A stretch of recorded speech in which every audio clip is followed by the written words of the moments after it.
Hey y'all, what's going on? Kelly B, I'm back, y'all. I'm just really excited. I really do appreciate you guys, all your support, and you guys just subscribing to me and sharing my little videos. Y'all make sure y'all like my little videos now when y'all go and watch them. Okay, so I can get my little likies up. Y'all sister out because I'm new to all this, so we trying to get in the groove, I'm trying to learn all the rules and get it going, and it is what it is.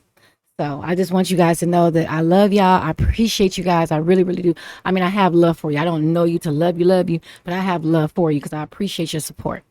So one thing that really, really gets to me, you guys, I just want you to know, is children. Anybody that knows me, anybody know Cali B, anybody watching, know like, oh, that's her. I don't play when it comes to children. I do not. Okay, and they are a precious resource. They are our future, and they need to be protected. They need to be protected. And all this nonsense is going on that they trying to push down our throats. And LGBTQ, I'm so disappointed in y'all black ones. Y'all are really cutting up. You guys are really co-signing this nonsense, catapulting us straight to a burning lake of fire.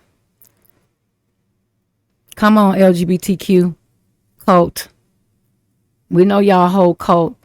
But some of y'all in there got to know what's up. Y'all got to know deep down that this SHIT is all the way wrong, what y'all doing.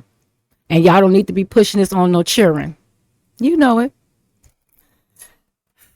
That's all I really wanted to say about that. But when I come to children, I don't play because they deserve a fair shot. And it takes all of us to make sure that they are protected, you know. And sometimes things can, happen in your life and where it like, you had an opportunity or maybe you saw something or you didn't act on something, and I've been there, and it's like, wow, you feel so bad because you didn't bring it to the awareness, or you didn't act upon what you saw, and it was just too late to act upon it because once one minute it was there, the next minute it was gone. It's a long story, y'all. But I had just saw something, and I was in like a 24-hour laundromat, and I had saw it was like really late because I do laundry like really, really late. So it's like right on the corner of my building, in the back of my building. And so it was pretty cool. But I was over there, it's like three something in the morning, and then these people came in, and then these kids came in with this lady. She had a van, and then and then there was two little kids, like they looked like there was about two or three or three or four, a little boy and a little girl, and they was kind of disheveled and just they were so and so when they had kind of walked up, how you moving and you doing stuff, and I looked down, I was like, oh, and then I bent down, I was like, ooh, I mean, not ooh, like I didn't like show it in my face like I just did, but I was just like, ooh, like, you can tell something was wrong. And they looked, and they're looking their little eyes, because their eyes were so big, and then they're looking, their little eyes was like, please help me. And so I didn't catch it at first because it was a lady with her daughter. Her daughter was like 12, and then she had her head down. But I'm like, it's like 3:30 in the morning. I'm so not paying attention. So I kind of got it when I looked at them, and then I was like, okay.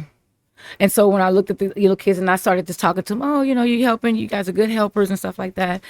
And then I was like, okay. Then she had like walked by me, and she was kind of shorter than me. So I was like, oh, bitch. Cause I'm a big one. I'm 5'8". So it's like, I was looking at her like, so I kind of knew something was wrong because the older girl was walking around with her head down.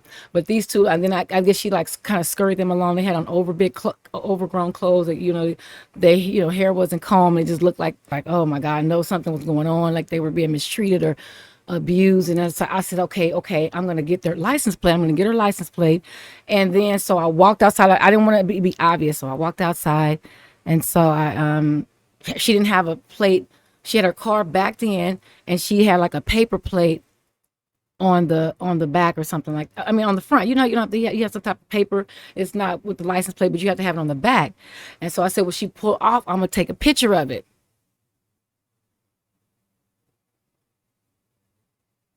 Why she pull off? And there was no plate on the back. And I was like, oh my God. Like, I felt like, so I got in my car, and I just start I couldn't believe it. I was like, this bitch just don't even have a plate on her back.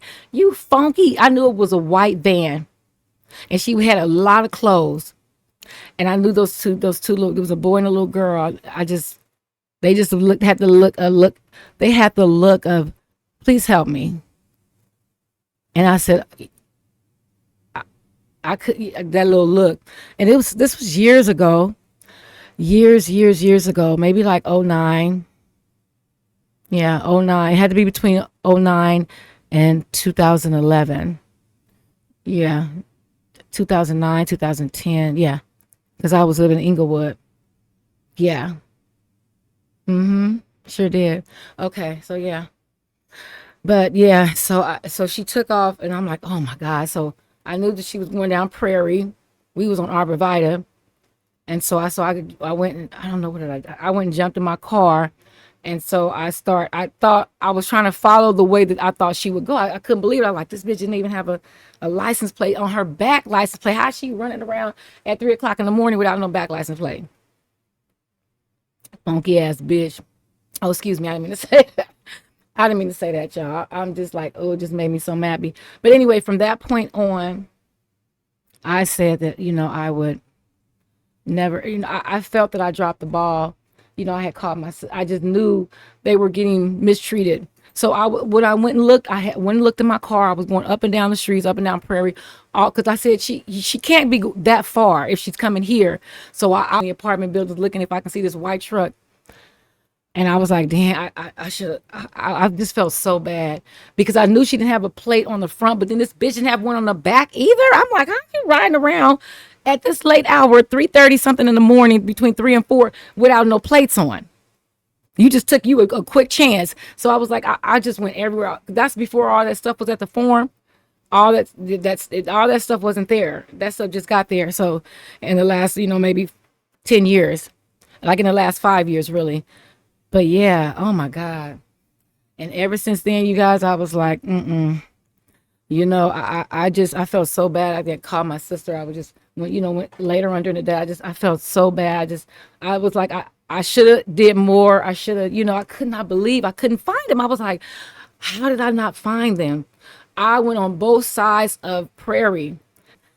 I was like, oh my God, I cannot believe it. I said, these kids, I know they were getting, that you just can just tell. And I was just like, after that, you guys, I was like, I will never, I always felt, had a heart for children, but that situation, and I was just like, it's too much of that going on.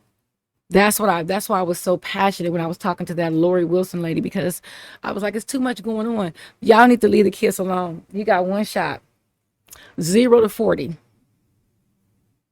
0 to 40. That's your shot. That's your years. You know what I'm saying?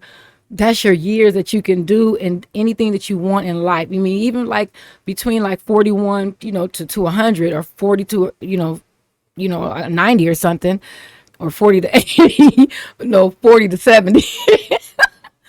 40 to, they say 40 to 70. We on between 40, like 40, 50, 60, 70. Yeah. From 40 to 70. Yeah.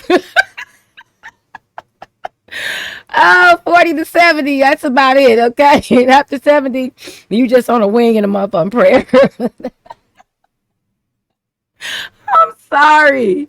But anyway, oh my God, you guys. But that's what really like clicked in me. I always had a little passion, for kids, because they always at my house because I have sons. So all the little neighborhood kids was always at my house. So, I would make sure they did their homework. I'll make sure their little house was clean because usually their mamas was working or whatever. So I would make sure they did their homework, make sure the house was clean, go wash them little nasty hands. Okay, sit your behind down, eat something or whatever. That's how I did it, because I was fortunate enough to be a stay-at-home mom for a little while. But over in '09, yeah, when I saw the kids, it was just me and my youngest son, and wow, I just, ever since then, it just made me more and more passionate about cheering, y'all.